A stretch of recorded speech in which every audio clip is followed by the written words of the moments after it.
तीन चीजें हैं जिसकी वजह से वो कलेजा जो है ना, वो कलेजा हिला हुआ है। वो दिल जो जो टूट गए, वो हाथ और साथ जो छूट गए, वो तन्हाइयां जो ये मजमे देख नहीं सके उसकी। ये 2 मिनट जो कहते हैं ना, 10 मिनट का तेरी बातों का सिर्फ तेरे 10 मिनट का है, तो मैं उनसे कहता हूँ मेरे 10 मिनट भी तेरे 10 साल पर भारी हैं। तूने जिंदगी कन्वीनियंस और कायरों वाली जी, तूने वो किया जो सब चाहते थे। मैं नहीं फिट हो रहा, कहीं पता नहीं मैं ही शायद पागल हूं, मुझे शायद हंसी नहीं आ रही आजकल। हिम्मत नहीं थी ये सब छोड़ने की, हिम्मत नहीं थी। वो अल्फाज जो कभी जुबान पर आ ना सके, मैं उनसे कहता हूँ दर्दों तकलीफों, मारते हुए रहम नहीं आया अगलों का।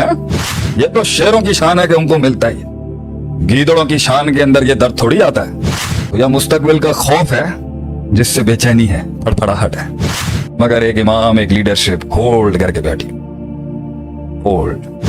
मेहनत कर रहे होंगे कौम के बच्चे इस टाइम पर, कौम के लोग मेहनत कर रहा होगा अभी।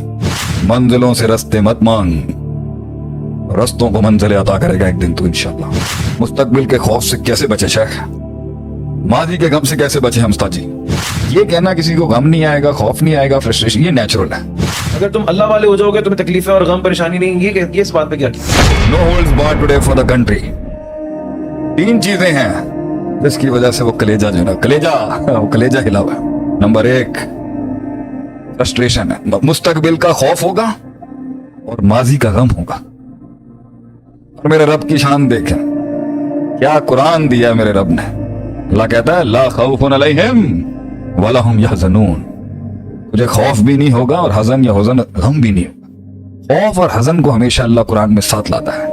ला खौफुन अलैहिम वला हुम यहज़नून, हुज़न माजी का था, वो जो सफ़े फाड़ दिए गए, वो कलम जो तोड़ दिए गए, वो दिल जो टूट गए, वो हाथ और साथ जो छूट गए, वो छुरे जो खोप दिए, वो तीर जो उन्होंने चला दिए, वो कमर जो छली कर दी, वक्त के उस बेरहम माशरे ने उस मासूम को पहचान नहीं सके।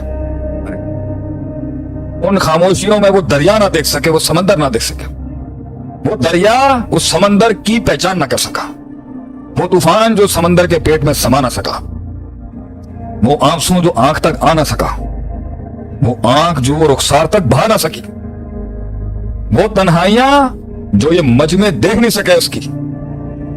महफिल में बैठा हुआ शेर भी,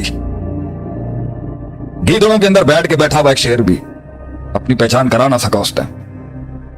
वो जिन्हें लोग अभी तलाश ना कर सके, वो जो चाहता था, ये 2 मिनट जो कहते हैं ना, 10 मिनट का तेरी बातों का सिर्फ तेरे 10 मिनट का है, तो मैं उनसे कहता हूं मेरे 10 मिनट भी तेरे 10 साल पर भारी हैं। जो कहते हैं ना इसकी 10 मिनट की मोटिवेशन है, ये शेख आतिफ का जुमला, मेरे 10 मिनट भी तेरे 10 साल पर भारी हैं। इन 10 मिनट के अंदर वो फलसफा जो तुझे 10 साल में ना आ सका, क्योंकि तू हमेशा से लोगों में फिट इन था, तूने जिंदगी कन्वीनियंस और कायरों वाली जी, तूने वो किया जो सब चाहते थे। रेबर से हट के चलने के अंदर जो बात है, अभी तो मर्दानगी पता चलती है एक शहसवार की। सबके साथ चलने में क्या बहादुरी है, सबके साथ चलने में क्या बहादुरी हो सकती है। और कभी कभी सबके साथ चलने में ही बहादुरी होती है, सब्जेक्टिव है, लेकिन पॉइंट ये है, वो जो रोक रहे थे, और वैसे ही कभी कभी इंसान को जो महसूस नहीं होता, यार पता नहीं क्या बात है, मैं नहीं फिट हो रहा कहीं, आती है ना फीलिंग, मैं नहीं फिट हो रहा कहीं, पता नहीं मैं ही शायद पागल हूं, मुझे शायद हंसी नहीं आ रही आजकल। जो रब से दूर था मगर हिम्मत नहीं थी सच अपनाने की, हक अपनाने की, झूठी कॉस्मेटिक लाइफ से बात, हिम्मत नहीं थी, हिम्मत नहीं थी ये सब छोड़ने की, हिम्मत नहीं थी। वो अल्फाज जो कभी जुबान पर आ ना सके, वो अल्फाज जो कलाम ना बन सके, वो कलाम जो किताब और खिताब ना बन सका, वो किताब जो तारीर ना हो सकी कभी, और लोग अपने कलेजों में रख के चले गए दुनिया से अपना दर्द। वो औलादे जो बाप का कद ना समझ सकी, वो यार जो यार के होते हुए उस यारी का वजन ना समझ सके, वो दोस्त जो समझ ना सके, वो जो समझ ना सके, दुनिया जो समझ ना सके। रहता तुम में था, रहते तुम में थे मगर तुम में नहीं थे। मैं उनसे कहता हूं दर्दों तकलीफों, मारते हुए रहम नहीं आया अगलों का, रहम नहीं आया अगले को, अल्लाह रहम नहीं आया अगले को, छोड़ते हुए रहम नहीं आया, तोड़ते हुए रहम नहीं आया। वो जो फतवे लगा गए उन सब घबराना नहीं है, कुछ नहीं होता। ये तो विरासत है बादशाहों की। ये सब बातें तो विरासत है बादशाहों की। ये तो शेरों की शान है कि उनको मिलता ही है। गीदड़ों की शान के अंदर ये दर्द थोड़ी आता है। ये तो शेरों को मिलता है ये गम, क्योंकि उसने अपनी टेरिटरी मार्क करनी होती। घबराना नहीं है। हार भी गया तो क्या होगा, क्या हो जाएगा। नहीं लगी, अगर नहीं लगे आज हमारे दर्श को भी नहीं लोग लेंगे तो क्या हुआ। 16 साल तो नहीं मशहूर था मैं। 16 साल कहां थी कौम। आई वॉज़न्ट इवन डिस्कवर्ड। अगर चला भी जाएगा तो क्या है। ये सही होना चाहिए।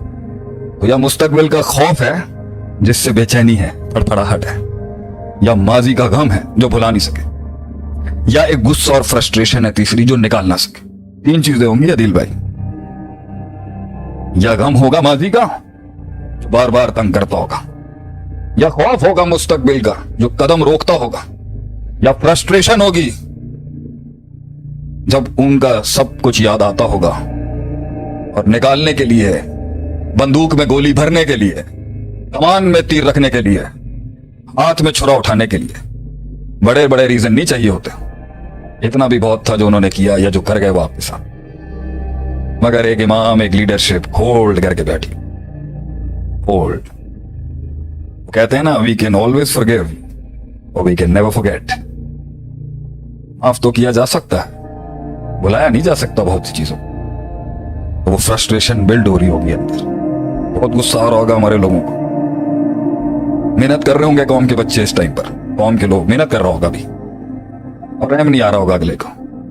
रोज उठ के जा रहा होगा और रोज कांटों का इतना बड़ा पूरा मैट्रेस बिछाते होंगे तेरे आगे। रोज जख्मी होके जाएगा, फिर वहां जाएगा, वहां अलहदा जलील हो रहा होगा, वो भी नहीं पहचान सके हों। फिर वापस आएगा, सर झुका हुआ होगा उनके जुल्मों से, तो घर वालों का अलहदा होगा। दोस्तों में जाएगा तो ऐसी फनकारियां चल रही होंगी, तन्हा। घबराना नहीं है। इसी रास्ते के ऊपर आगे मंजिलों से रास्ते मत मांग, रस्तों को मंजिलें अता करेगा एक दिन तो इंशाअल्लाह। घबराने की जरूरत। यहां पर बात होगी मुस्तकबिल के खौफ से कैसे बचे शेख, माजी के गम से कैसे बचे हम उस्ताद जी। जो गुस्सा पाला हुआ है अंदर कैसे कंटेन करेंगे हम शेख। जिंदगी भी छोटी सी है, इतना सबर शेख, इतना सबर। ताकत बनेगी मैं बताता हूं। पहले ये मुझे जवाब दें जो सब सुन रहे हैं, सुकून मिला इनको कुछ अभी। Are our people feeling a bit stress कम हुआ लोगों का? लोग कह रहे हैं फ्रस्ट्रेशन आजाद है। नहीं, लोग कह रहे हैं कि दिल में जाके तो नहीं मारते। ये पूछे ना इनसे कि स्ट्रेस कम हुआ है, सोचे है ना। अगर आप जवाब देंगे तो शेख साहब आगे चलेंगे, तो आप शेख साहब ने नहीं ना भी देखो, मसला नहीं। सोचे है ना, सोचे तंग कर रही है ना। माजी की सोचे है, मुस्तकबिल की सोचे। कहाँ से लोग सुन रहे हैं वैसे, हमें कुछ बताएं। हम आगे तो लेके जमात बैठे हैं यहाँ अल्हम्दुलिल्लाह। हैं असम भाई, हम भी बैठे हैं ना। Sunday family time with our families है। नहीं, हमने इंशाल्लाह ताला दुआएं पढ़ ली है। आज इब्लीस नहीं आएगा यहाँ पर। आज अल्लाह की हिफाजत, आज बोलेंगे हम, अल्लाह के हुक्म से बात करेंगे इंशाल्लाह। लोग कह रहे हैं स्ट्रेस कम हुआ हमारा। हाँ, इट्स ग्रेट, फीलिंग गुड, बहुत सुकून आ रहा है सर जी।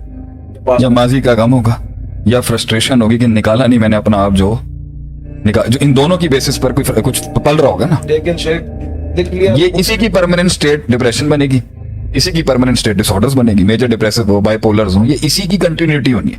ये कहना किसी को गम नहीं आएगा, खौफ नहीं आएगा, फ्रस्ट्रेशन, ये नेचुरल है, ये नेचुरल है। ये नहीं आना अननेचुरल है। ताकत वाली बात से पहले एक और चीज, ये कहना कि अगर तुम अल्लाह वाले हो जाओगे तुम्हें तकलीफें और गम परेशानी नहीं, ये इस बात पे क्या हकीकत?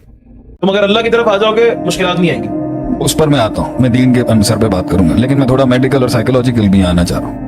पहली बात यह है कि अल्लाह के साथ भी जो कॉन्सेप्ट जुड़ेगा, तो मीडियम जिसके ऊपर काम करना है वो दिल ही है ना। अला बिज़िक्रिल्लाह तत्मइनुल कुलूब, कल्ब भी मीडियम है ना।